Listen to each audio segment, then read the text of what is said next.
Okay, so at this point, I think a majority of the community is really starting to get sick of Snake Eyes. It's one of the worst Tier 0 formats in a while, and the mirror is very sacky with floodgates in a way previous ones weren't, and we all just want something else to play. So, I decided to create a TCG ban list wish list that I think could break us out of the Tier 0 hell a bit, but there's a problem. See, Konami is not going to hit any Snake Eyes cards soon. They are all worth a ton of money, and I'm sure Konami just wants to cash in on that by sprinkling some reprints for the next few months. So for this ban list to be somewhat realistic and not the insane ramblings of a man obsessed with a children's card game, we really can't ban any Snake Eyes cards. But this is what I believe to be the best compromise for hitting the deck while not trying to hit it too hard directly. Now I personally believe there's like 40 cards that can come off the ban list, but I'm gonna try to condense it down to just some of the most relevant ones in my opinion. Starting at the unlimits, let's do a quick cleanup of the ban list. Danger, Tsuchinoko, and Jackalope can come to 3 as the dangers are not really dangerous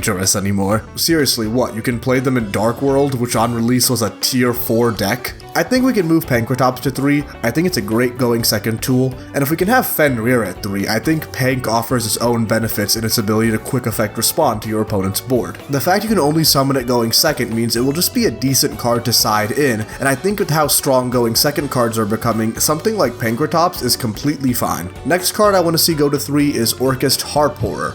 Orchis has been the only toss deck that never got a second chance at life. Thunder Dragon is pretty much free on Master Duel, don't unban Colossus, and worked really well with the Bystials. Salamangreat got all of its hits reversed and a new wave of support for the deck, and Sky Striker gets a new card and an alt art every 30 minutes. The one neat thing Orchis has going for it is it really synergizes well with the Horus engine, and we have seen it even top regional events. I think it's a really cool build of the deck that's strong but fair, and I want to see those kinds of decks in the format more. Okay, moving on to the limits. First one is Tidal. The Dragon Rulers have been allowed in Master Duel with Tomahawk and Auroradon legal at the same time. Please don't unban those cards. And if that isn't enough to break Dragon Rulers, then they're going to be completely fine in the TCG. Realistically, these could go to 3, but I can't remember the last time Konami has ever moved a card from banned straight to 3, so Tidal's limit is most likely. Oh, and if you're enjoying the video so far, please like and subscribe. We are so close to 3K, I'm trying to reach it soon, it would mean the world. Now back to the video. For the next limit, I'm going Poplar.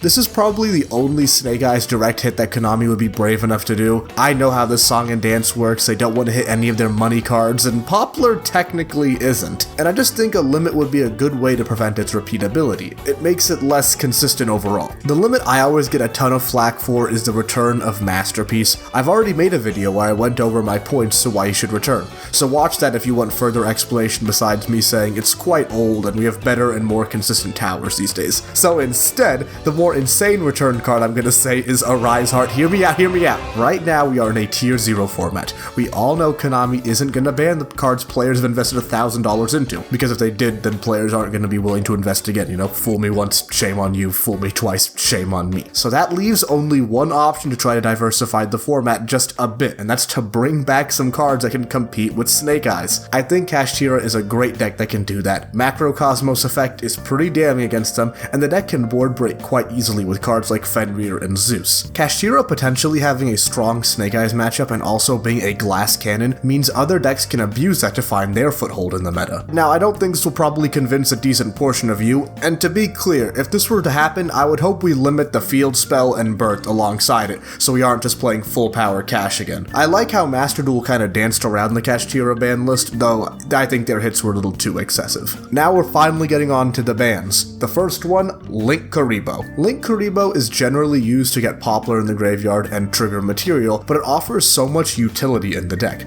It can help dodge targeting effects once it hits the graveyard, and its battle effect protects your Apollosa from being run over easily. It's a surprisingly strong tool in Snake Eyes, and I think its ban is very warranted. Apologies to my fellow Dino DNA enthusiasts, it's my pet deck of choice, but let's be real here, it needs to be done. This would be a good starting point to curb the flexibility of Snake Eyes. I know Snake Eyes can pivot to Anima or Almirage to do the combo the same way, but they lose out on that targeting protection and battle protection to a solid hit to start with. In the same vein, 1-for-1 gotta go. I'm not a huge fan of Saki 1-of cards that can swing the duel's momentum by themselves, and right now 1-for-1 absolutely does this. You use a hand trap or disruption on their normal summon plays, they drop this and full combo you anyway while you end on a 4-card hand, it is awful. I don't think it's a very healthy card for the long term of the game, and it's not alone in that aspect, but when it does go this far, it's time to put it down. I know this card is popular in a ton of other decks too, but it's not very good card design in my opinion. Continuing to ban around Snake Eyes, it's time Jet Synchron gets back to the ban list.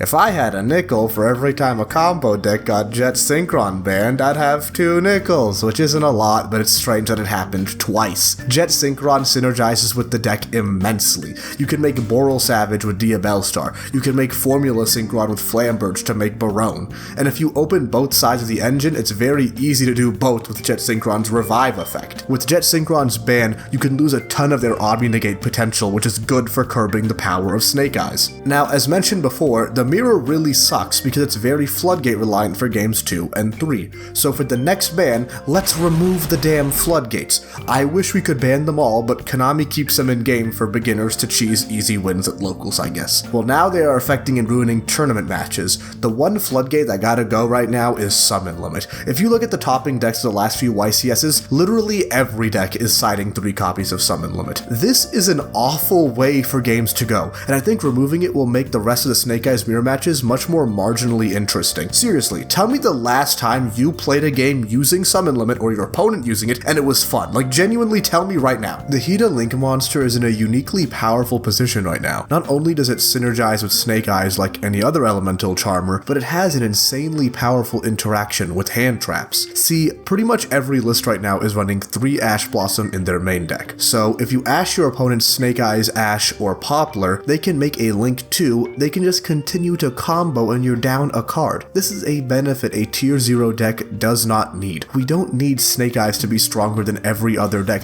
and also play through the strongest hand trap in the TCG as well. It's kind of similar to a situation with the Wind Barrier statue, where all of them weren't doing anything until Flu was able to search and summon the Wind one every game. I'm down to unban Hida once this deck is properly banned, but for now it's just too much. Oh, and ban all the stupid barrier statues while we're at it, it's just awfully designed cards. Last ban is Sanctifier. I understand Branded isn't doing much, but I still have not heard a good reason to keep this card in the game. The Gimmick Puppet lock is one of the most unfair things a deck has been able to do in recent memory. We have banned Branded Expulsion for the same reason. Why not do the same with Expulsion too? Yes, it's not as good as Expulsion, but it's still an incredibly unfun style of play. They aren't gonna ban the Gimmick Puppet considering new support for that archetype was just announced. And even if they did, there's like plenty of degenerate cards that can do something similar enough. These cards were fine to exist before Sanctifier, so let's just cut out the problem card for once, okay? That's pretty much it for my ban list wish list, but what do you think about it? Sound off in the comments below. I read each and every single one of them. Thank you all for watching. Please like and subscribe. This is BreadBoyWeeb, signing out.